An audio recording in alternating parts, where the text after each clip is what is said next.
magtutuloy-tuloy ito na magiging maganda na yung daloy ng kaperahan sa inyo, mga unexpected help, unexpected na opportunities, mga hindi mo to inaasahan guys, pero aangat yung inyong pamumuhay mga kapiksi. Meron presence dito ng fire sign, Aries, Leo, Sagittarius, at saka water sign, Cancer, Pisces, Scorpio. So ito yung mga energy ng blessings, pag-unlad, pag-asenso, at saka financial gains mga kapiksi. So sabi ko nga guys sa inyo, di ba, pag nalampasan nyo yung mga problema sa buhay nyo mga kapiksi, magtutuloy-tuloy na aangat yung inyong kabuhayan, yung inyong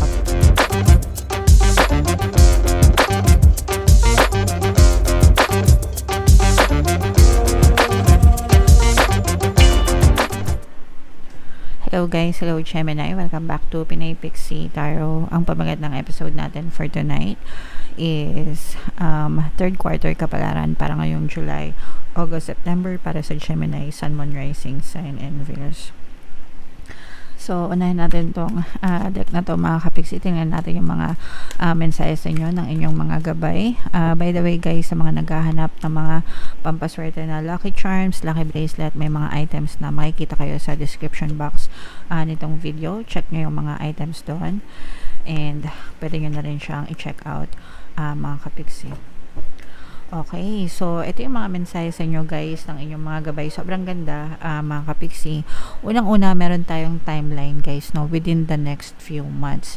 So ibig sabihin nito guys, within the next few months, ito nakikita natin na meron ditong peaceful resolution at saka recovery message. So ibig sabihin guys, within the next few months, magkakaroon din ng peaceful resolution yung mga problema na pinagdadaanan nyo sa buhay, and makaka-recover din kayo, makakabangon din kayo mga kapiksi. So, syempre hindi natin alam kung exactly kailan yung within the next few months na yon, pero i-assume na natin na sa loob ng third quarter, July, August, September guys, maaaring maging ma-okay yung inyong pamumuhay. Okay? So, pwedeng ma-delay, pwedeng mas bumilis, depende kung marami kayong mga balakid, at saka depende kung saan nakafocus yung attention nyo mga kapiksi. Kapag mas nakafocus kayo sa mga problema, sa mga kanigahan, syempre mas maaring tumagal, no? Yung suffering nyo. Pero kung mas nakafocus kayo sa mga solusyon, sa gratitude, ganyan, mas maaring mapabilis yung pagdating ng mga solusyon sa mga problema nyo. So, syempre guys, mag-focus lang kayo din sa positive, no? Palagi, para mas mapabilis yung pagdating ng solusyon. Okay, so huwag kayong mag-alala guys, don't worry, ika nga, no? Huwag masyadong bawasan yung stress, huwag kayong masyadong mag-stress, bawasan yung masyadong pag-iisip guys, mga balisa, aligaga, ganyan. Everything is working out in your favor, no? Palagi nyo sabihin yan, magiging maayos din ako, this too shall pass, magiging ma-okay din ako, malalampasan ka rin ito. Okay? Alright, so yan yung mga messages para sa inyo guys. I-mind nyo na to sa comment section. Mind, solution sa problema, peaceful resolution, recovery, pagbangon, pagbawi, no? Yan. So i-mind nyo na yan sa comment section mga kapiksi. So tingnan natin, Gemini, yung mga ganap sa inyo ngayong third quarter. Shuffle ko to guys. Habang sinashuffle ko to, panoorin nyo muna yung video natin regarding sa ating paano mag-manifest ng abundance video course. Kapiksi, sawa ka na ba sa mga struggles at hirap sa buhay mo? Masipag ka ba at masikap sa buhay ngunit hindi ka pa rin umaasenso?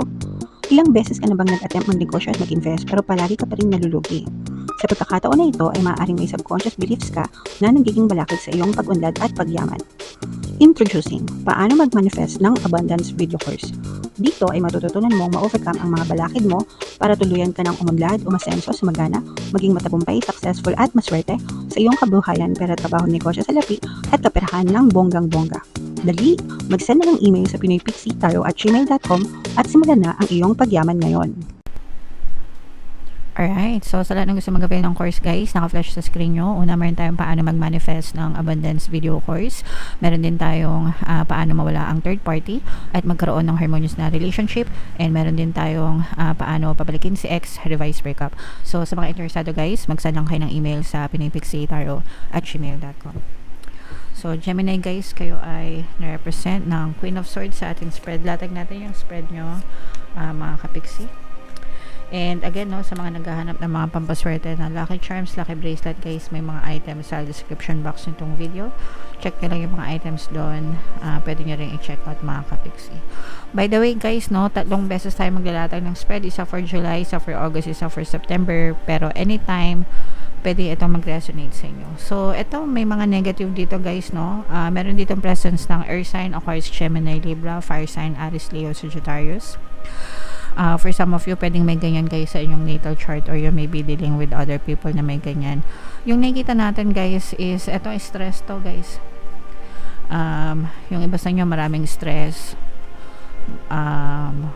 Pwedeng depression, mga kapiksi, pwedeng overthinking, guys, no? Medyo may problema kayong pinagdadaanan na, or pagdadaanan na parang mahirap yung problema na pinagdadaanan nyo, na parang feeling nyo nasusuffocate kayo, or feeling nyo hindi kayo makalabas, parang trap, ganyan. And ang bigat-bigat sa damdamin nito para sa inyo, mga kapiksi. So, medyo mabigat yung problema na pagdadaanan nyo, or may mga problema kayong pagdadaanan na medyo mabigat. Pero, sabi nga dito, guys, diba? Meron tayong peaceful resolution. So, wag kayo masyadong matakot, guys, kasi merong peaceful resolution and recovery dito sa inyo. So, kung ano man yung problema na pagdadaanan nyo, mga kapiksi, yan, malalampasan nyo rin yan. At saka, ang maganda dito, guys, may tutulong sa inyo, mga kapiksi. Yung mga nabanggit ko kanina na signs, air sign at saka fire sign, pwedeng yan yung mga signs na mga tutulong sa inyo, lalo na kung ang problema nyo ay sa pera, mga kapiksi, no? Parang merong magbibigay sa inyo ng tulong sa mga financial problems nyo, mga kapiksi. So, hindi kayo nag-iisa, hindi kayo magiging kawawa, mga kapiksi, and makaka-recover din kayo. Malalampasan nyo rin ito sa tulong ng ibang tao, guys. So, be grateful dun sa mga taong tutulong sa inyo, mga kapiksi. Itong mga tao na to, guys, galing din ito kay universe, no? Especially pag palagi kayong nagdadasal, mga kapiksi. Kasi pag nagdadasal kayo, the universe moves people, things, situation sa paligid nyo para ibigay sa inyo yung mga solusyon na kailangan nyo, mga kapiksi. Alright? So, yan yung first set of energy nyo, guys. So, what else? Tingnan pa natin. Latag natin. Ito, guys, talagang nakikita natin na makaka-recover kayo, lalo na sa finances. Ayan, no? Pumapasok na yung mga positive energy, mga kapiksi. Pag nalampasan nyo yung mga problema nyo, guys, magtutuloy-tuloy ito na magiging maganda na yung daloy ng kaperahan sa inyo. Mga unexpected help, unexpected na opportunities, mga hindi mo inaasahan. Hindi mo to inaasahan, guys, pero aangat yung inyong pamumuhay, mga kapiksi. Meron presence dito ng fire sign, Aries, Leo, Sagittarius, at saka water sign, Cancer, Pisces, Scorpio. So, ito yung mga energy ng blessings, pag-unlad, pag-asenso, at saka financial gains, mga kapiksi. So, sabi ko nga, guys, sa inyo, diba?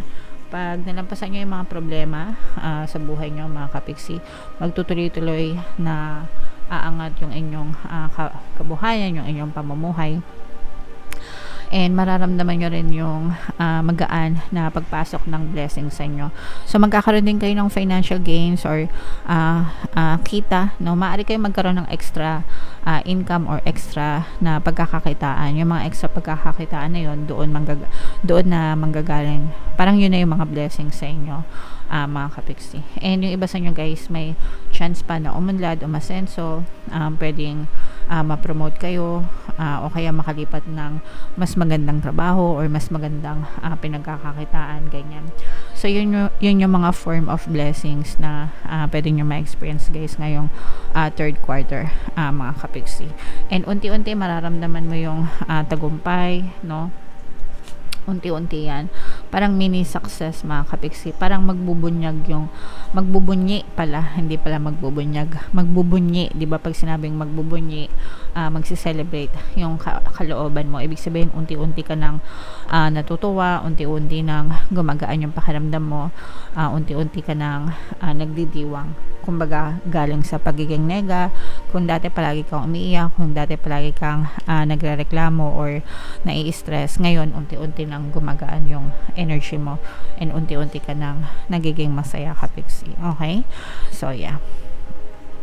I-mind nyo na lahat yan, guys. Pag-unlad, pag-asenso, mga blessings, yan. So, what else, mga kapiksi? So, ito naman parang roller coaster, guys.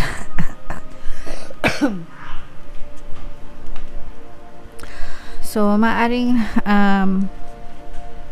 yeah. Okay. So, kung nakikita natin na unti-unting umaangat yung pamumuhay nyo, guys, may mga episode pa rin, no, na maaari maka-experience pa rin kayo, guys, ng konting kalungkutan. Parang hindi pa kayo lubusan na masaya, mga kapiksi. Pwedeng merong magpapaalala sa inyo. Yung iba sa inyo, guys, parang hindi pa kayo completely nakaka-move on sa mga problema nyo. Kaya ano, no, or sa mga sakit na nararamdaman nyo.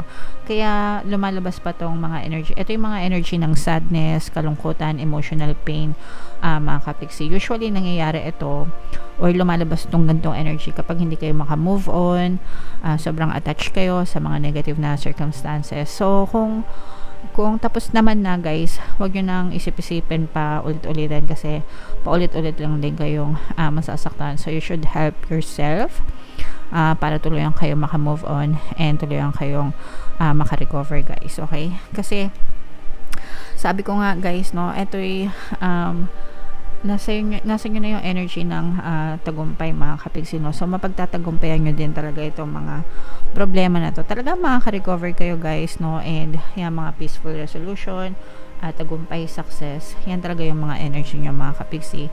So parang bibigyan kayo ng chance ni universe na yes, may mga paghihirap kayo, pero yes, malalampasan nyo din yan and magtatagumpay din kayo.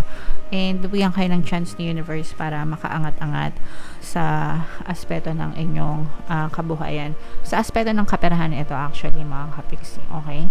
So, wag na kayo masyadong magmokmok, guys, kasi although may mga negative, pero mas marami pa rin yung positive, guys. Kaya count your blessings, literally count your blessings, guys.